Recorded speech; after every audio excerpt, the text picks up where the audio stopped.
ایک ایسا فیصلہ کیا جو آج بھی مدینہ کی زمین کے نیچے محفوظ ہے۔ اللہ، سلطان نور الدین زنگی نے مدینہ چھوڑنے کا انکار کر دیا۔ انہوں نے ماہر تعمیرات یعنی آرکیٹیکٹس کو بلایا اور حکم دیا کہ مجھے روضہ رسول صلی اللہ علیہ وسلم کے گرد ایک ایسا حصار چاہیے جسے کوئی لوہا نہ کاٹ سکے اور کوئی سرنگ نہ توڑ سکے۔ فیصلہ ہوا کہ سیسا پلائی ہوئی دیوار بنائی جائے گی۔ قبر انور کے چاروں طرف گہری خندق یہ ہے اللہ کے نیک بندے۔ تاریخ بتاتی ہے کہ یہ خندق اتنی گہری تھی کہ پانی کی سطح یعنی واٹر لیول تک پہنچ گئی۔ اتنی پھر اس گہری خندق میں انہوں نے پگھلا ہوا سیسا ڈالا گیا۔ حضور کے روضے کے حساب سے چاروں سیسا طرف پگھلایا انہوں نے گیا اور گڈھا زمین کے کھنایا۔ اندر ایک ٹھوس دھاتی دیوار کھڑی کر دی گئی۔ یہ دیوار آج بھی 900 سال گزرنے کے بعد 900 سال پہلے یعنی کہ نور الدین جنگی نے کس طرح سے حضور کے روضے کے چاروں طرف نہ کوئی سرنگ لوہے کی دیوار، لوہے نہ کوئی کی آلہ اسے کانچ کی دیوار کو انہوں نے کانچ پگھلا کر کس طرح سے انہوں نے کانچ کی دیوار بنوائی یہ تھی۔ واحد کوشش نہیں تھی۔ تاریخ میں ایسے 5 بڑے واقعات ملتے ہیں۔ یہ صرف ایک ایسی بات نہیں، وہ بتا رہے ہیں، اس میں بتا رہا ہے پہنچنے کی ناپاک جسارت کی۔ کبھی مصر کے پاگل حکمران الحاکم بامر اللہ نے کوشش کی تو اللہ نے مدینہ پر ایسا طوفان بھیجا کہ لشکر تباہ ہو گیا۔ کبھی صلیبی جنگجو رینالڈ آف شاتلن نے بحر احمر میں بحری بیڑا اتارا اور قسم کھائی کہ وہ نعوذ باللہ نبی صلی اللہ علیہ وسلم کے جسم کو نکال کر لے جائے گا، مگر ہر بار نتیجہ ایک ہی نکلا۔ اللہ نے اپنے محبوب کی حفاظت کا ذمہ خود لیا ہے، جیسا کہ قرآن میں ارشاد ہے واللہ یعصمک من الناس، اور اللہ آپ کو لوگوں کے شر سے محفوظ رکھے گا۔ بے شک آج جب ہم مدینہ جاتے ہیں اور اس سبز گنبد کو دیکھتے ہیں تو ہمیں یاد رکھنا چاہیے کہ اس امن کے پیچھے کتنے پہرے داروں کی قربانیاں ہیں۔ لوگوں نے قربانیاں دی۔ سلطان نور الدین زنگی صرف ایک بادشاہ نہیں تھے، وہ ایک سچے عاشق رسول تھے۔ اللہ نے انہیں بادشاہت اس لیے دی تھی تاکہ وہ اپنے حبیب صلی اللہ علیہ وسلم کے آرام کی حفاظت کر سکیں۔ یہ واقعہ ہمیں بتاتا ہے کہ عشق رسول صلی اللہ علیہ وسلم صرف دعویٰ نہیں بلکہ عمل کا نام ہے۔ بے شک جب بھی ناموس رسالت پر آنچ آئے گی تو اللہ کسی نہ کسی نور الدین زنگی کو کھڑا کر دے گا۔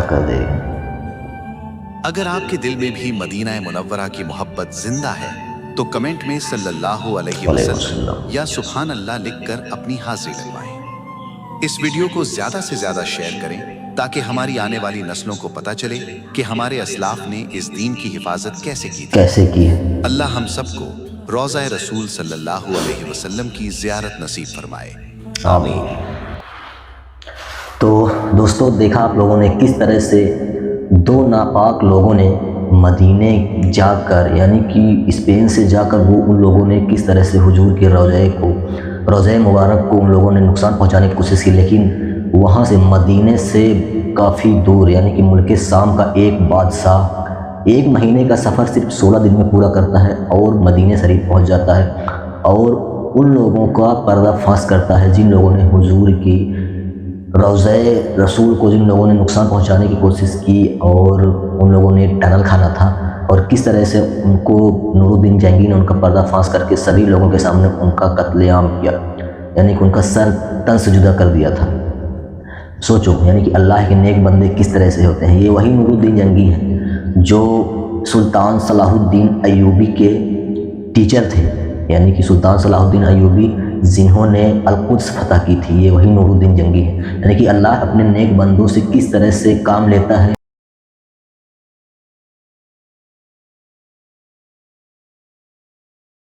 وہ صرف ایک بادشاہ نہیں تھے بلکہ وہ ایک مجاہد تھے، یعنی کہ اللہ کے یا ہمارے حضور کے دین کو حفاظت کرنے والے ایک مجاہد تھے۔